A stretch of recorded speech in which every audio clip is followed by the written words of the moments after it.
tema complicado, difícil, porque creo que en este momento las instituciones de educación superior y en general las instituciones que hacen investigación en el mundo están excesivamente preocupadas, con razón probablemente, porque los recursos que necesitamos para hacer investigación dependen en gran medida de ellos, pero están muy preocupadas por disponer de información de calidad y de valor añadido relativa a los resultados de investigación, no solo de las propias instituciones, de cada una de las instituciones, sino en general de los resultados de investigación que se están generando en todo el mundo. La obsesión por el benchmarking ligado al performance de investigación es general. Esta obsesión está extendida por todas las instituciones. No hace falta recurrir al engorroso asunto de los rankings. Ya hablamos suficientemente de rankings hace unos meses aquí mismo en la UNAM, para que realmente este tema de la comparabilidad de los diferentes performances científicos se haya convertido en un asunto del máximo interés para las instituciones que hacen investigación y también para los investigadores. Hay un investigador que conozco que repite con cierta frecuencia algo que a mí me parece muy oportuno. Dice que esto de la evaluación de la investigación y por tanto la calidad de la información que está ligada a esos procesos de evaluación es importante porque afecta a vidas y haciendas. Creo que el motivo fundamental de la preocupación es más por lo que afecta a las haciendas que a las vidas, pero es evidente que afecta a las haciendas de las instituciones, pero también afecta a las haciendas de los investigadores, que siguiendo la máxima merconiana probablemente seguimos buscando más que nada reconocimiento, pero si además nos pagan, estamos encantados. Por tanto, este no es un tema que tenga que ver exclusivamente con las reputaciones de los académicos, también con la reputación, sino que tiene que ver con la propia sostenibilidad de la investigación y en algunas ocasiones tiene que ver con hasta con la sostenibilidad de las carreras investigadoras. Y en la medida en que afecta a asuntos trascendentes, pues se ha convertido, como decía antes, en una pequeña obsesión. Yo pienso que uno de los problemas que afectan más a la calidad de la información necesaria para hacer evaluación de la investigación tiene que ver con el problema de volumen. Estamos hablando de ingentes cantidades de información que crecen, parece que sin límite, y ese crecimiento de la información da lugar a grandes dificultades para conseguir precisión en los procesos de generación de indicadores y representaciones. Los proveedores de información tienen un grandísimo reto en ese sentido para ofrecer a las instituciones y a los investigadores información de calidad, pero en un volumen realmente muy importante. Ustedes conocen sobradamente esto, la forma en que ha crecido la información referida aquí exclusivamente a revistas peer review. En el año 2001 ya había más de 15.000, ahora hay más de 20.000 revistas en las bases de datos de referencia. Ulrich Webb dice que debe haber como unas 30.000 publicaciones que podríamos llamar peer review en el mundo. Si esto fuera cierto, realmente la fuente multidisciplinar con capacidad para hacer análisis bibliométricos más con una mayor cobertura tiene aproximadamente 20.000 publicaciones en este momento y siguen creciendo. Y al mismo tiempo se están incorporando ya, tanto en una fuente multidisciplinar como en la otra, se están incorporando monografías y otros tipos de documentos. La exhaustividad no era el objetivo hace relativamente poco tiempo. Más bien, el argumento que se utilizaba reiteradamente por parte del proveedor dominante en aquel momento era no hay que ser exhaustivos, lo que hay que hacer es selectivos y seleccionar lo mejor, ¿no? Y amparándose en una versión probablemente no la mejor de la ley de Bradford, se nos decía que se podían hacer procesos selectivos de las publicaciones en función de las métricas, a partir de las métricas de Register, y estos procesos selectivos nos permitirían identificar lo mejor de cada ciencia, y con esto era suficiente para cualquier buen investigador. Han pasado los años, se abrió la competencia entre los proveedores, la aparición de una alternativa en un momento determinado, como fue Scopus, hizo que cambiaran ciertos criterios, y entonces de pronto las coberturas empezaron a crecer. También en el caso de Thomson, también en el caso de Web of Science, y ahora se habla abiertamente de acercarnos al universo de publicaciones arbitradas que pueda haber en el mundo. Y que ya lo importante no es tanto publicar o no en revistas indexadas, sino publicar en revistas indexadas y dónde está la revista, cuál es su posición en el ranking de las métricas. Y esto ha sucedido realmente en muy poco tiempo. En 5 años solamente, más de 2/3 de las publicaciones indexadas estaban disponibles electrónicamente. Y 5 años después, los 5 que no aparecen ahí, prácticamente la totalidad. Mientras tanto, hicieron falta 5 siglos para que se produjera un cambio en el sistema de publicaciones. Y otros 5 siglos atrás, también que se produjera un cambio en la tecnología con la aparición de la imprenta, lo que ahora prácticamente en 10 años ha representado un cambio radical, y podemos realmente plantearnos el control exhaustivo de la información científica y la posibilidad de generar representaciones, indicadores que sean de suficiente calidad. Tenemos los recursos para poder hacerlo, incluso en un contexto que ya no sea bibliométrico o cienciométrico, sino que sea altmétrico, porque el futuro será altmétrico. El futuro incorporará indicadores que no procederán únicamente de las publicaciones que conocemos, sino procederán exclusivamente del uso que los investigadores en las diferentes áreas hacen de esos trabajos, de esas publicaciones, sino que tendremos referencias puntuales de otros tipos de usos, y esas referencias tendremos que valorarlas, ponderarlas, etc. Pero si le damos una mirada a este problema desde el punto de vista de América Latina,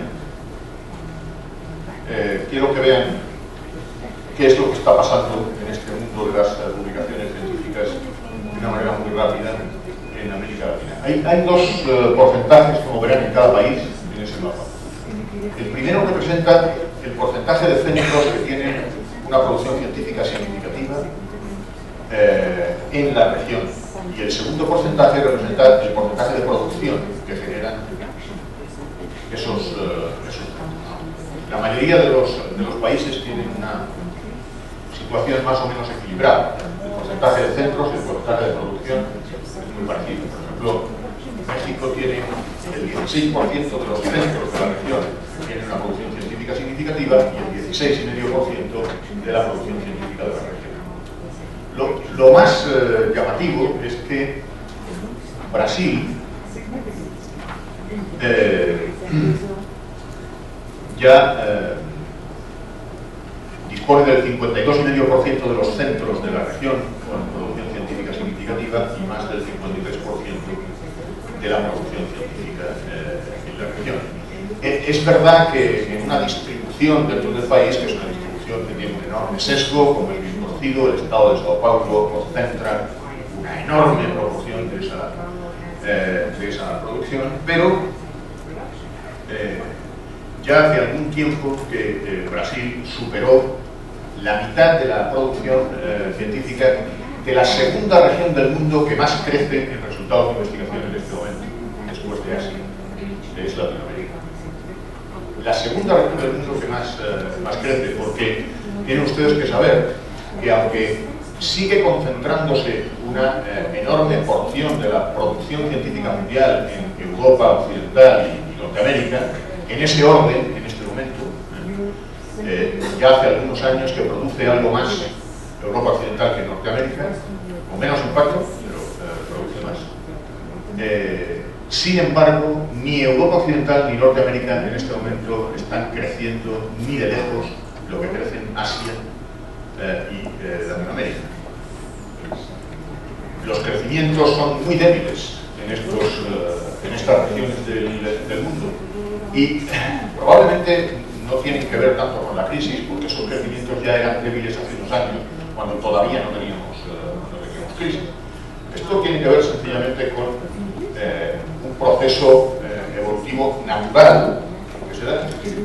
Los fenómenos sociales alcanzan un perfil logístico y llega un momento en que la curva de crecimiento se aplana, porque no es posible incorporar por más recursos que supongan el juego, incorporar nuevos investigadores y nuevas capacidades productivas en regiones que ya han alcanzado un muy alto nivel. Sin embargo, Latinoamérica y Asia, fundamentalmente gracias a China, que ya es el segundo productor en ciencia del mundo, por cierto, y que en el 2015 muy probablemente ya se producirá más que Estados Unidos, y será la primera vez en la historia que esto ocurra. Insisto, desde el punto de vista del performance, las cosas son de otra manera. Estamos hablando simplemente de volúmenes. Pero, en todo caso, hay una enorme importancia la que se está dando en este momento a los resultados de investigación en toda la región. Y el crecimiento en algunos países es muy fuerte. Por ejemplo, el país de América Latina que está creciendo más en este momento es Colombia, que ha crecido en el periodo 2003-2011 más del 200%. Brasil ha crecido más del 100%. Aproximadamente los países que más crecen en este momento en el mundo son todos países que están creciendo a tasas del 20% anual. Y son países que uno no espera en el contexto científico mundial. Por ejemplo, si Irán sigue creciendo con las tasas de crecimiento de los últimos años, en el 2018 será el quinto país del mundo en producción científica. ¿Quién podría pensarlo? No solo quién podría pensarlo, quién se lo cree. ¿Verdad? Pero esta es la realidad. Y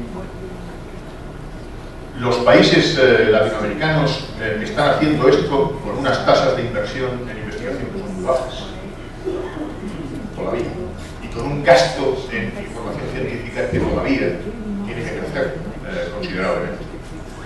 Porque instituciones como esta, que tienen una enorme cantidad de recursos de información disponibles para sus investigadores, son excepcionales todavía en la región.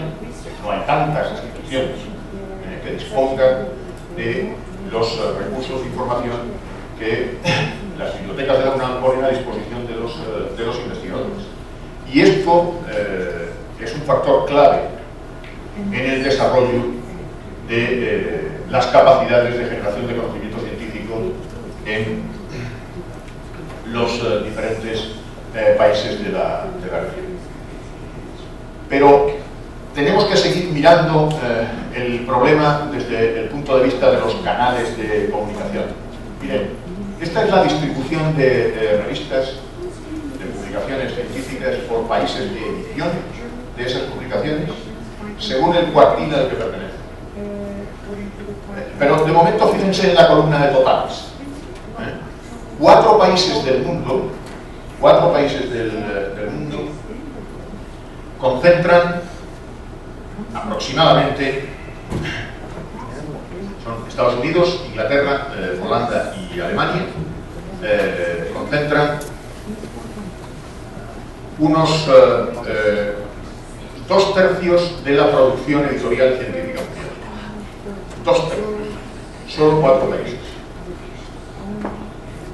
El resto de los países se reparten el tercio restante de la producción editorial.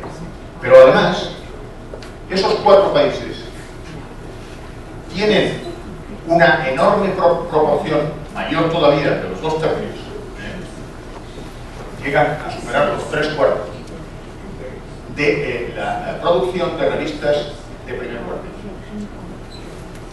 Es decir, de las revistas que son más competitivas, más apreciadas por los investigadores. Están concentradas justamente en esos países. Si ustedes buscan cualquiera de los países que están marcados ahí, que son los latinoamericanos, verán que el número de revistas que tienen en el cuarto cuartil es siempre mucho mayor que el que tienen en el primer cuartil. Justamente lo contrario de lo que sucede en esos primeros países. Es decir, nosotros tenemos un problema, y cuando digo nosotros ahora me estoy refiriendo no a Latinoamérica sino a Iberoamérica en general, porque España y Portugal están afectados por el mismo síndrome. Tenemos un problema de dependencia en el mercado editorial. Esto tiene unas consecuencias, unos efectos importantes sobre nuestra capacidad para llegar a las publicaciones internacionales, a pesar de lo cual el ritmo de crecimiento en nuestros países es más fuerte que en los países más desarrollados, a pesar de lo cual. Y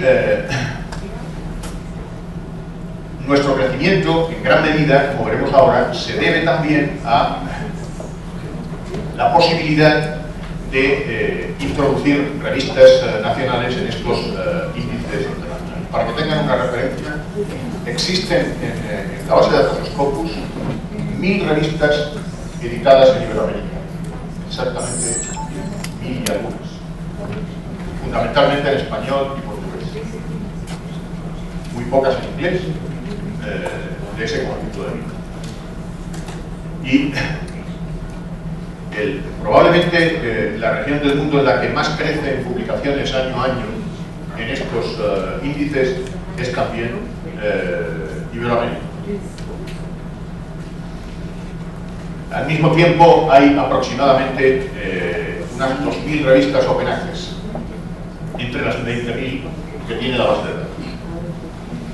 Bien, con todo este conjunto de información, dado que tenemos que valorar los resultados de investigación para conseguir ofrecer información de valor añadido a los gestores de la investigación de nuestras instituciones y a nuestros investigadores, la propuesta que está surgiendo del mercado es una propuesta basada en herramientas, en productos que generan información de valor añadido a partir de la información basal contenida en las bases de datos. En alguna medida podríamos decir que hasta hace poco tiempo con el JCR teníamos bastante y ahora el JCR ha dejado de ser suficiente. En cierto modo podemos decir que hasta hace poco tiempo solo había unos usuarios determinados de esta información y de estos indicadores y representaciones.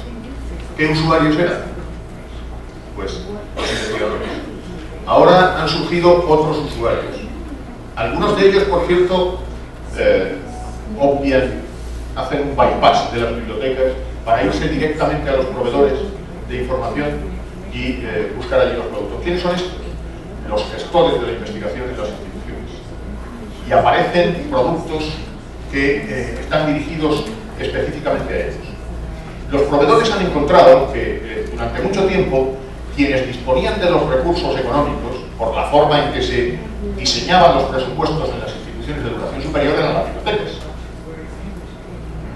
Y por tanto, las bibliotecas eran el oscuro objeto de deseo de estos proveedores. No crean ustedes que les querían. El amor era interesado. Bueno, pero no pasa nada. Yo creo que en este momento lo que ha surgido ha sido una nueva manera de enfocar la venta de estos productos de valor añadido tipo Insight, Strata, Spotlight, Funding, etc. Y es dirigirse directamente a otra fuente de recursos, quienes gestionan la investigación, que tienen recursos y que necesitan herramientas que les den información para diseñar estrategias que conduzcan a mejorar el performance científico de las instituciones y la capacidad de captación de fondos. Estas nuevas herramientas, de nueva generación, ¿qué es lo que hacen? Pues yo les muestro algunas cosas que hacen. Por ejemplo, generan representaciones dinámicas, evolutivas, de performance científico de las instituciones. Esto que ven aquí son las primeras universidades mexicanas en producción científica, y lo que está pasando ahí es que se está mostrando la evolución de la relación excelencia-impacto de esas instituciones a lo largo de un determinado periodo de tiempo. Algo que se puede hacer igualmente con los países.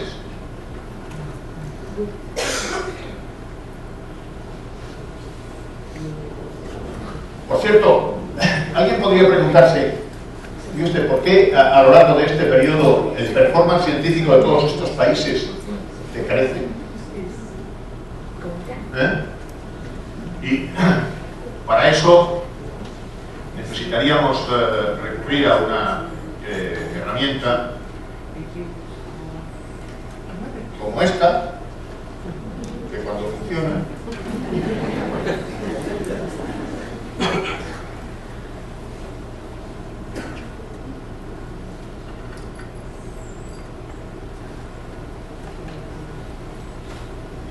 nos explica cómo evoluciona la publicación de los trabajos de México según los cuartiles de las revistas en las que están apareciendo esos trabajos.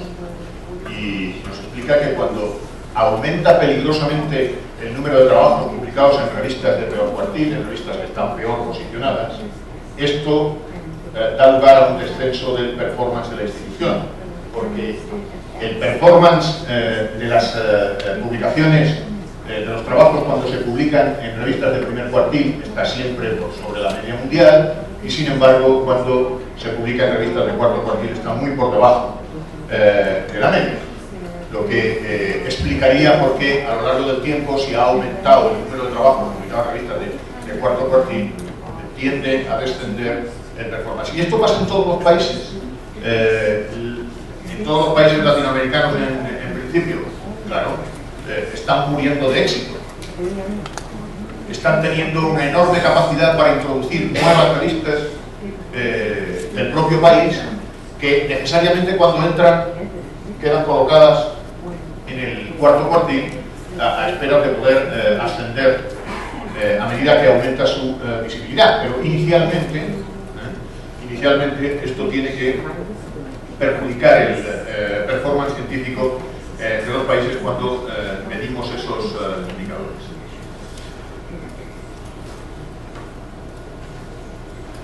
Esto que parece un cuadro abstracto, en realidad es una representación trimar de las 20.000 revistas contenidas en Scopus. Cada uno de esos cuadros representa un campo científico, un gran campo científico, y los colores de los puntos representan el nivel de impacto que tienen las revistas, de verdes, que son los más altos, a rojos, que son los más bajos. ¿De acuerdo? Si yo busco aquí una revista,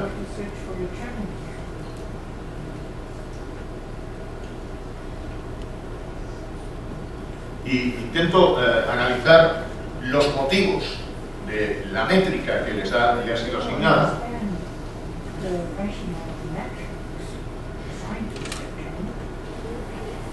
puedo ver de dónde proceden sus citas y a dónde van sus referencias, y como consecuencia de eso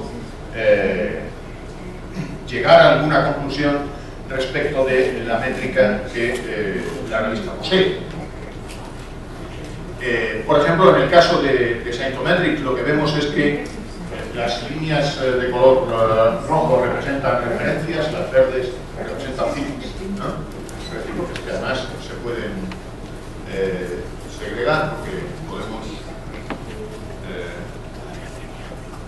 elegir solo las entrantes, que serían las citas recogidas por la revista, y excluimos las referencias que hay. Sí. Nosotros tenemos una revista que recibe muchas citas de revistas que son de color rojo. Eso quiere decir que la métrica de la revista necesariamente desciende por la calidad de sus citantes. Y en sentido contrario, lo que hay son muchas revistas que tienen los puntos verdes con impactos más altos. Eso quiere decir que la métrica de la revista asciende. Y este ejercicio lo podemos hacer también para revistas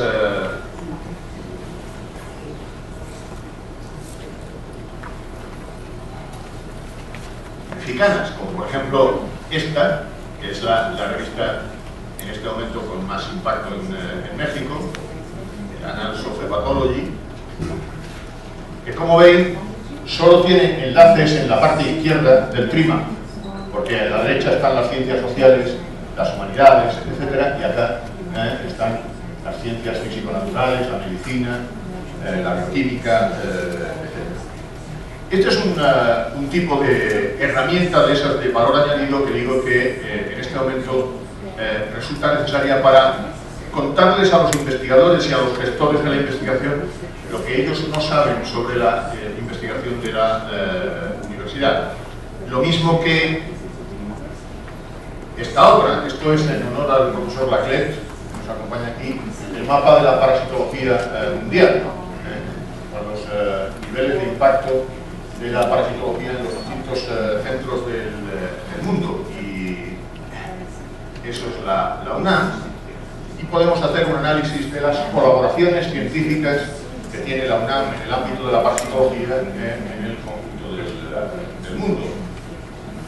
Y exactamente lo mismo, para no pasarme el tiempo, utilizando el mismo campo, si lo que queremos es ver a dónde van las referencias y de dónde vienen las citas de los parasitólogos de la UNAM cuando publican en revistas indexadas. Y, por cierto, lo que podríamos hacer también es un balance entre las colaboraciones y las citaciones, de tal manera que cuando las citaciones proceden de instituciones colaboradoras les demos un peso menor, porque en definitiva son como si fueran autocitas, y a las que vienen de instituciones no colaboradoras les diéramos un peso mayor. En definitiva, vuelvo a la última transparencia.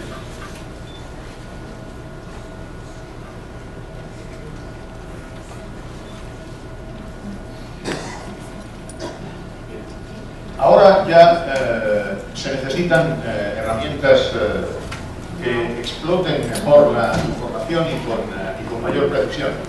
El mayor de los problemas de estas herramientas es la normalización de la información. Un viejo problema para los bibliotecarios, pero un problema de enorme dificultad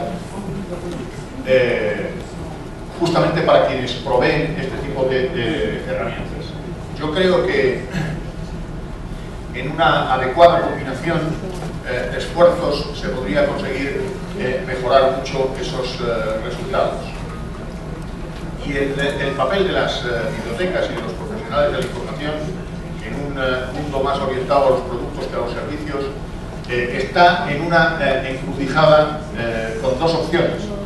O los proveedores terminan saltándose a las bibliotecas y yendo directamente a los usuarios finales, y las bibliotecas, en la medida en que conserven los presupuestos, el control de los presupuestos, van a ser unas entidades que se ocuparán fundamentalmente de pagar facturas y no mucho más. O bien se encuentra la manera de incorporar valor a estos productos que son tecnológicamente imprescindibles, aunque desde el punto de vista informativo todavía con grandes problemas, especialmente por lo que tiene que ver con la falta de calidad de la desambiguación de las entradas. Y en todo caso, habrá que permitir que los fondos se incorporen por la suma de aportes, sino tanto por el crecimiento de los recursos. Miren ustedes, las bibliotecas van a seguir teniendo los presupuestos que tenían y en todo caso en algunos países están descendiendo y esto está planteando algún problema de renovación de las suscripciones de publicaciones periódicas, pero los proveedores han encontrado la manera de incorporar nuevos presupuestos, yéndose directamente a quienes tienen los fondos de investigación y explicándoles que estas herramientas deben ser adquiridas justamente con esos fondos, que son herramientas distintas que no tienen absolutamente nada que ver con las que estaban orientadas a suministrar información bibliográfica que han sido tradicionalmente compradas por las bibliotecas. No hay grandes conclusiones, como ustedes verán, pero en todo caso yo espero que lo que les he mostrado sirva para abrir el debate correspondiente, que creo que es absolutamente necesario. Muchas gracias.